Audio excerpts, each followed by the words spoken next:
Launch of non cooperation movement, ஒத்துழையாமை இயக்கம் தொடக்கம். இந்த ஒத்துழையாமை இயக்கம் அப்படிங்கிறது 1920 தொடங்கப்பட்ட ஒரு இயக்கம். 31 ஆகஸ்ட். சரி, இந்த ஒத்துழையாமை இயக்கம் அப்படிங்கிறது எப்படி தொடங்கப்பட்டது அப்படின்னா, இருக்கக்கூடிய அத்தனை விஷயங்களையும் இந்தியர்கள் புறக்கணிக்கும். ஆங்கிலேயர்களால் தொடங்கப்படக்கூடிய அத்தனை விஷயம், அது கல்வி நிறுவனங்களாக இருக்கட்டும், நீதிமன்றங்களாக இருக்கட்டும், அனைத்தையுமே நம்ம புறக்கணிக்கணும் அப்படின்னு சொல்லி 1920 வருஷத்தில் முடிவு பண்ணியாச்சு. 1920 ஆண்டு செப்டம்பர் மாதம் கல்கத்தாவில் நடந்த காங்கிரஸ் சிறப்பு அமர்வில், அதாவது ஒரு ஸ்பெஷல் செஷன் போட்டிருந்தாங்க செப்டம்பரில். அதில் என்ன சொல்லிட்டாங்க அப்படின்னா, காலனி ஆதிக்க அரசுடன் ஒத்துழையாமையை கடைபிடிப்பது என்ற காந்தியடிகளின் யோசனைகளை ஏற்றுக்கொள்ளுமாறு தீர்மானம் நிறைவேற்றப்பட்டது. கிலாஃபத் மற்றும் பஞ்சாப் குறைகள் சரி செய்யப்பட்டு தன்னாட்சி அரசு நிறுவப்படும் வரை இந்த ஒத்துழையாமை இயக்கம் கடைப்பிடிக்க உறுதி ஏற்கப்பட்டது.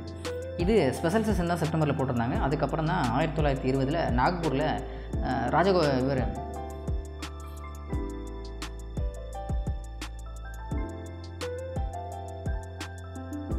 விஜயராகவாச்சார் தலைமையில் ஒரு காங்கிரஸ் மாநாடு நடந்திருக்கும். இப்போது 1920 செப்டம்பர் மாதம் நடந்த ஸ்பெஷல் செஷனில் காந்தி என்ன சொல்கிறார் அப்படின்னா, இனிமேல் நாம் ஆங்கிலேயரோட எந்த விதத்துலையும் ஒத்து போகக்கூடாது, ஒத்துழையாமை போராட்டத்தை கடைபிடிக்கணும் அப்படின்னு சொல்லி 1920 செப்டம்பர்லேயே முடிவு பண்ணியாச்சு. இப்போ பள்ளி, அரசு அலுவலகம், சட்டமன்றம், நீதிமன்றம்னு எல்லாத்தையும் புறக்கணிக்கிறாங்க. இதில் இன்னும் வேறு என்னெல்லாம் நடக்குது அப்படின்னா, national school, panchayat were to be set up and swadeshi goods manufactured and used. The struggle at a later stage was to include no tax campaign and mass civil disobedience movement.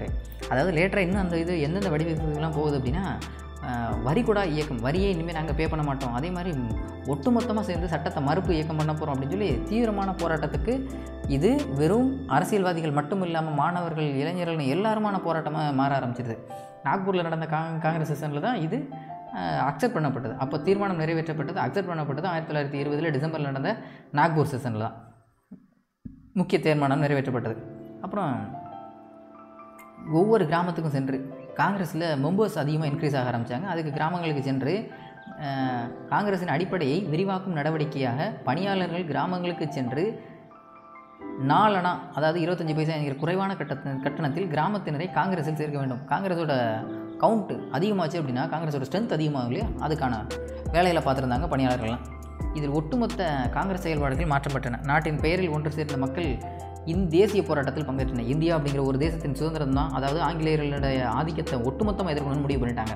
அதனால் போராட்டம் மிகப்பெரிய அளவில் இருந்தது. 1920 தொடங்கின ஒத்துழையாமை இயக்கம் அப்படிங்கிறது.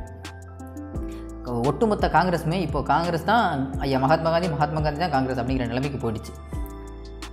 சரி, இப்போது காந்தியடிகளோட தலைமை ஏற்படுத்திய தாக்கம் என்ன அப்படின்னா,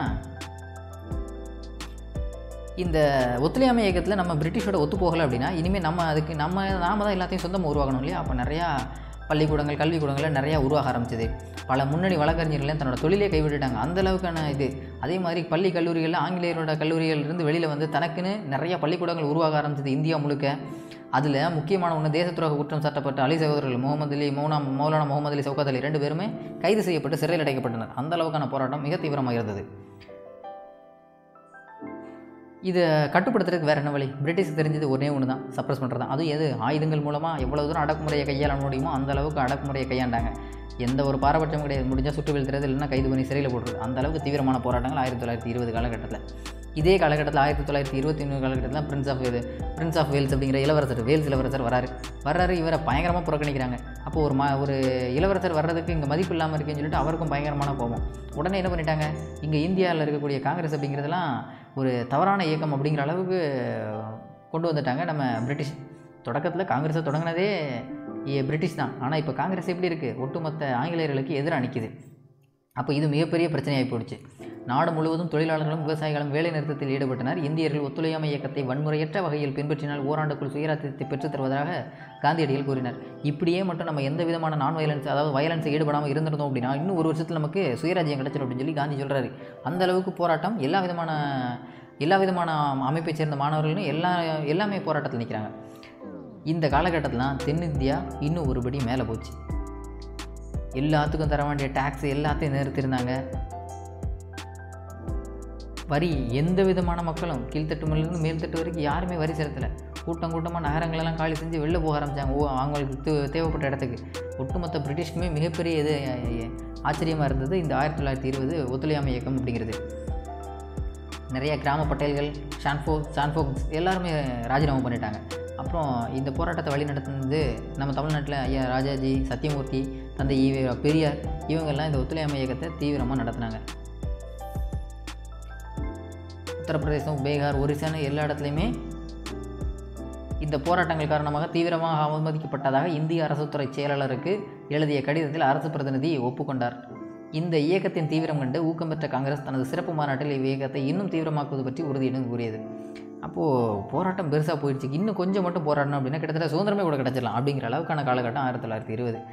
இப்போ என்ன ஆயிடுச்சு அப்படின்னா, அந்த அரசு 7 நாட்களுக்குள் பத்திரிகை சுதந்திரத்தை மீட்டு சிறைக்கைதிகளை விடுதலை செய்யாவிட்டால் பர்தோலியில் வரிகொடா பிரச்சாரங்கள் உட்பட சட்ட மறுப்பு இயக்கத்தை தொடங்கப் போவதாக காந்தியடிகள் பிப்ரவரி 1922 அறிவிக்கிறார். அது ஒரு பக்கம் காந்தி அனௌன்ஸ் பண்ணார், எப்படியாவது சிறைக்கதிகளை பிடிச்சி வச்சிருக்க எல்லாத்தையும் ரிலீஸ் பண்ணணும் அப்படிங்கிறார். ஆனால் அதுக்குள்ளே என்ன நடந்து போச்சு அப்படின்னா, சௌரி சௌரா அப்படிங்கிற ஒரு இன்சிடென்ட் நடந்து போச்சு. இது சௌரி சௌரா அப்படிங்கிற இடத்துல கிட்டத்தட்ட காவல்துறையை சேர்ந்தவர்கள் என்ன பண்ணுறாங்க அப்படின்னா, முதல்ல மக்களை விரட்டிட்டு போகிறாங்க. ஒரு ஸ்டேஜுக்கு அப்புறம் தான் மக்களுக்கு புரியுது, நாம தான் இவ்வளோ ஸ்ட்ரென்த் இருக்கோமே, அவங்க 20-21 பேர் தானே இருக்காங்க, நாம ஏன் பயந்து ஓடணும்னு சொல்லி ஒட்டுமொத்த பேரும் போலீஸ் ஆஃபீஸை விரட்டுறாங்க. அவங்க ஒட்டுமொத்த பேரும் ஓடி வந்து காவல்துறை ஆஃபீஸ்க்கு அலுவலகத்துக்குள்ளே ஒழிஞ்சிக்கிறாங்க. இவங்க மொத்தத்தை லாக் பண்ணிவிட்டு தீயை வச்சு கொளுத்துறாங்க. அதில் நிறைய பேர் இறந்துடுறாங்க. இப்போது ஐயா மகாத்மா காந்தியோட கொள்கை என்ன? நான் வயலன்ஸ் தான். அப்படிப்பட்ட காலகட்டத்தில் இவங்க இந்த மாதிரி வயலன்ஸில் ஈடுபட்டதுனால ஐயா மகாத்மா காந்தியால் ஏற்றுக்க முடியல. உடனே என்ன பண்ணிட்டாரு, இந்த ஒத்துழையாமை இயக்கம் அப்படிங்கிறத நான் கைவிடுறேன்னு அனௌன்ஸ் பண்ணுறாரு. அதுக்காக சௌரி சௌரா மட்டும்தான் பிரச்சனை இல்லை, மலபாரில், ஆந்திராவில் எல்லா இடத்துலையும் வன்முறை கிளர்ச்சி எல்லாம் நடக்குது. அதே மாதிரி கரையோர ஆந்திராவின் ராம்பா பகுதியில் அல்லூரி சீதாராமராஜு தலைமையில் பழங்குடியினர் கிளர்ச்சி செய்கிறாங்க. அது வேறு, இது ரொம்ப முக்கியம். இது நிறைய முறை கேள்வியில் கேட்டுகிட்டே இருக்காங்க. அல்லூரி சீதாராமராஜு இவர் ட்ரைபல் பீப்புள்ஸ்க்காக ரிவோல்ட் அப்படிங்கிறது அல்லூரி சீதாராமராஜு உண்டு. இது நிறைய முறை கேட்டுட்டுறது. இவர் ஒரு பக்கம் கிளர்ச்சியை உண்டு பண்ணிட்டு இருக்காரு. அதே மாதிரி மலபார் மாப்ளஸ், அவங்க முஸ்லீம்ஸ், அரபு முஸ்லீம்ஸ், அவங்க ஒரு பக்கம் பிரச்சனை பண்ணிட்டு இருக்காங்க. விவசாயிகள் ஆயுதம் ஏந்தி உயர் வகுப்பு நிலப்பிரபுக்கள் மற்றும் பிரிட்டிஷாருக்கு எதிராக கிளர்ச்சியில் ஈடுபட்டாங்க. கிட்டத்தட்ட இது ஒட்டுமொத்த தேசமே வன்முறையாக இருக்குது. ஆனால் இதை தொடங்கினது யார்? ஐயா மகாத்மா காந்தி. அவர் வன்முறையே இருக்கக்கூடாதுன்னு சொல்லியிருந்தார். ஆனால் பிரச்சனை பெரிய அளவில் போயிடுச்சு. உத்தரப்பிரதேசம் கோரக்பூர் மாவட்டத்தில் தான் அந்த சௌரி சௌரா அப்படிங்கிற கிராமத்தில் மதுக்கடைகள் மற்றும் உள்ளூர் சந்தையில் அதிக விலைக்கு பொருட்கள் விற்கப்படுவதை கண்டித்து ஒரு தன்னார்வ குழு ஆர்ப்பாட்டங்களை நடத்தியது. பிப்ரவரி 5, 1922 3000 நபர்களிடம் நடந்த ஒரு காங்கிரஸ் பேரணி மீது போலீசார் நடத்திய துப்பாக்கி சூட்டால் ஆத்திரமடைந்த ஆர்ப்பாட்ட குழுவினர் காவல் நிலையத்தை குறிவைத்து தாக்குதல் நடத்தியதோடு அதை எரித்ததில் 22 போலீசார் உயிரிழந்தனர். 22 பேர் இறந்து போனதுக்கு அப்புறம் தான் காந்தியால் இதை ஏற்றுக்க முடியாமல் ஒத்துழையாமை இயக்கத்தையே நான் கைவிடுறேன் அப்படின்னு சொல்லி திரும்ப பெறுவதாக அறிவித்தார். இதுதான் இல்லை அப்படின்னா நமக்கு 1920 காலகட்டத்திலே நமக்கு சுதந்திரம் கிடச்சிருக்க வேண்டியது. இது அவர் மகாத்மா காந்தி 1920 ஒத்துழையாமை இயக்கம்னு ஒரு போராட்டத்தை அறிவிக்கும் போது இதுக்கு பெரிய அளவில் ஆதரவு இல்லை. ஏன்னா 10ஓட 11வது போராட்டம் தான் நினச்சிட்டு இருந்தாங்க. ஆனால் 22 அவர் கைவிடுறேன்னு அறிவிக்கும் போது எல்லா தலைவர்களும் எதிர்ப்பு தெரிவித்தாங்க. ஒருபோதும் அதை கைவிடக்கூடாது. ஏன்னா இந்தியா அப்படிங்கிற தேசம் கிட்டத்தட்ட சுதந்திரம் வாங்குறதுக்கான சூழ்நிலை வந்துருச்சு. இப்போது அது அப்போ நம்ம ஜவஹர்லால் நேருவெல்லாம் மிக தீவிரமாக இருந்தார். ஒருபோதும் ரத்தம் சிந்தாமல் இந்த சுதந்திரத்தை பெற வேண்டுமானால் அகிம்சையான வழியில் அது ஒருபோதும் நடக்காது அப்படிங்கிற அளவுக்கு பயங்கரமான கோபத்திலலாம் நம்ம காந்தி மேலே நேரு கோவப்பட்டிருந்தார். அந்த அளவுக்கு காலகட்டம் தான் இந்த 1920-22 அப்படிங்கிறது. அப்புறம் நிறையா பேர் சிறையில் போட்டாங்க. காந்தியடிகள் பற்றி ஜவஹர்லால் நேரு, சுபாஷ் சந்திர போஸும் கடுமையாக விமர்சனம் செய்தனர். இப்படியாக ஒத்துழையாமை இயக்கம் ஒரு வழியாக முடிவு வந்தது. இந்த பிரச்சனைக்கெல்லாம் காரணம் நான் தான் சொல்லி காந்தியடிகள் ஒப்புக்கொண்டதுனால அவருக்கு 6 வருஷம் சிறை தண்டனை. அப்புறம் துருக்கி மக்கள் முஸ்தபா கமல் பாஷா தலைமையிலிருந்து கிளர்ந்திருந்து சுல்தானிடமிருந்து அரசியல் அதிகாரத்தை பறித்து காலிஃபா என்ற நடைமுறையை ரத்து செய்துவிட்டு மதமும் அரசியலும் இணைந்து பயணிக்க முடியாது என்று அறிவித்த நிலையில் கிலாஃபத் இயக்கம் தேவையற்று போனது. அதாவது ஒரு பக்கம் கிலாஃபட் மூமெண்ட் இருந்தது இல்லையா, அதோட முடிவு தெரியணும் இல்லையா. அந்த கிலாஃபட் இயக்கம் ப்ரொட்டஸ்ட் போயிட்டே தான் இருக்குது. இனிமேல் நம்ம பொலிட்டிக்கல் லீடர், ரிலீஜியஸ் லீடர் ஒரே ஆளாக வச்சுட்டு இருந்தோம் இல்லையா, இனிமேல் அதெல்லாம் தேவையில்லை. 2 தனித்தனியாக இருக்கட்டும். அந்த பதவியே தேவையில்லை. அந்த பதவியினால தானே இவ்வளோ பெரிய பிரச்சனை வந்துட்டு இருக்குது. நம்ம கிலாஃபட் இயக்கம்னு ப்ரொட்டஸ்ட்லாம் பண்ணுறோம். இனிமேல் அந்த பதவியே கிடையாது. பதவியை தூக்குனதுக்கப்புறம் அந்த கிலாஃபட் இயக்கமும் அப்படியே முடிவுக்கு வந்துடுது. அங்கே ஒத்துழையாமை இயக்கம் அப்படிங்கிறது கிட்டத்தட்ட முடிவுக்கு வந்தது. காந்தி சிறைக்கு போயிடுறாரு. Swaraj party and it's activities. சரி, ஸ்வராஜ்ய கட்சி மற்றும் அதன் செயல்பாடுகள். ஒத்துழையாமை இயக்கத்தை திரும்ப பெற்ற பிறகு அடுத்து என்ன என்ற கேள்வி எழுந்தது. சித்தரஞ்சன் தாஸ் மற்றும் மோதிலால் நேரு ஆகியோர் புதிய வழியில் செயல்பாட்டை அறிவித்தனர். எல்லா விதத்தையுமே காந்தி செய்கிறது மட்டுமே சரின்னு சொல்லி எங்களால் பின்னாடி போக முடியாது. எங்களுக்குன்னு ஒரு தனி வழி இருக்குது. இன்னொன்று, காந்தி எலெக்ஷனில் பார்ட்டிசிபேட் பண்ணக்கூடாதுன்றது காரணம் அவங்க இரட்டை ஆட்சி முறை அறிமுகப்படுத்திட்டாங்கன்னு சொல்லி. நம்ம எதுலேயுமே பார்ட்டிசிபேட் பண்ணாமல் இருந்தால் நம்ம ஆங்கிலேயர்களுக்கு எந்த வேலையில் நம்ம தொந்தரவு கொடுக்க முடியும். அதனால் நம்ம கண்டிப்பாக எலெக்ஷனில் பார்ட்டிசிபேட் பண்ணணும்னு சொல்லி ஒரு பிரிவினர் நிற்கிறாங்க. அதனால தான் இது 2 விதமாக காங்கிரஸ் அப்படிங்கிறது பிரிஞ்சுது. ஒன்று, ப்ரோ சேஞ்சஸ் அப்படிங்கிறவங்க மாற்றத்தை விரும்பக்கூடியவங்க, இன்னொன்று நோ சேஞ்சஸ், அதாவது மாற்றத்தை விரும்பாதவர்கள் நோ சேஞ்சஸ், மாற்றத்தை விரும்பக்கூடியவர்கள் ப்ரோ சேஞ்சஸ் அப்படின்னு சொல்லி 2 விதமாக பிரிஞ்சிருந்தாங்க. இப்போது அந்த மாற்றத்தை விரும்பக்கூடியவர்கள் தான் என்ன சொல்கிறாங்க அப்படின்னா, அவங்க தான் சுயராஜ்ய கட்சியினர், ஸ்வராஜிஸ்ட். இந்த சித்தரஞ்சன் தாஸும் மோதிலால் நேரு தான் கொண்டு வந்திருந்தது. சித்தரஞ்சன் தாஸ் தான் அதுக்கு முக்கியமான ஆள். அதுக்கு செக்ரட்டரி இருந்தவர் நம்ம மோதிலால் நேரு, ஜவஹர்லால் நேருவோட அப்பா. இப்போ இந்த இயக்கத்தில் நம்ம தமிழ்நாட்டிலிருந்து ஐயா சத்தியமூர்த்தி எல்லாம் இருந்திருந்தார். இப்போ ஒரு வழியாக காந்தி எதிர்த்து இவங்கெல்லாம் வெளியில் வந்தாச்சு. சுயராஜ்ய கட்சி அப்படிங்கிற ஒன்றையும் தொடங்கியாச்சு. இவங்கெல்லாம் யார்? சுயராஜ்ய கட்சியை தொடங்குறவங்க எல்லாமே ப்ரோ சேஞ்சஸ், மாற்றத்தை விரும்பக்கூடியவர்கள். அப்புறம் நோ சேஞ்சஸ், மாற்றத்தை விரும்பாதவர்கள் யாரெல்லாம் அப்படின்னா, ஐயா ராஜாஜி, வல்லபாய் பட்டேல், ராஜேந்திர பிரசாத், இவங்கெல்லாம் மாற்றத்தை விரும்பாதவர்கள். அவங்கெல்லாம் நோ சேஞ்சஸ் அப்படின்னு அழைக்கப்பட்ட ஆட்கள். நூல் நூற்பது, மது அருந்தாமை, இந்து முஸ்லீம் ஒற்றுமை, தீண்டாமையை ஒழிப்பது, ஊரகப் பகுதி மக்களை ஒன்று திரட்டி மக்கள் இயக்கங்களை பங்கேற்கச் செய்வது ஆகிய காந்தியடிகள் ஆக்கப்பணிகளை தொடர அவர்கள் விருப்பம் தெரிவித்தனர். மாற்றம் வேண்டுவோர் சுயராஜ்ய கட்சியை காங்கிரஸின் ஒரு பகுதியாக தொடங்கினார். காங்கிரஸ்லேருந்து ஒரு பார்ட் ஸ்வராஜ்ய பார்ட்டி அப்படின்னு சொல்லி சுயராஜ்ய கட்சின்னு சொல்லி 1923 ஜனவரி 1ஆம் தேதி தொடங்கப்பட்டது அந்த இயக்கம். அது நம்ம தமிழ்நாட்டில் பெரிய அளவில் இருந்தது. மத்திய சட்டப்பேரவைக்கு நடந்த தேர்தலில் சுயராஜ்ய கட்சி சிறப்பாக பங்கேற்று 101 இடங்களில் 42 இடங்களை கைப்பற்றியது. அது ஒரு மிகப்பெரிய விஷயம் அந்த காலகட்டத்தில். 1919ஆம் ஆண்டு சட்டத்தின் குறைபாடுகள் குறித்து தெரிவிப்பதிலும் வெற்றி அடைந்தது இந்த ஸ்வராஜ் பார்ட்டி. ஏன்னா நம்ம ஆட்சிக்கே போகலை அப்படின்னா எப்படி நம்ம ஆங்கிலேயரோட அந்த ஜனநாயகத்தை எதிர்க்க முடியும்? அதனால் நம்ம போனால் தான் சரின்றதான் இவங்களோட நோக்கம். அதன்படி உள்ளே போனாங்க.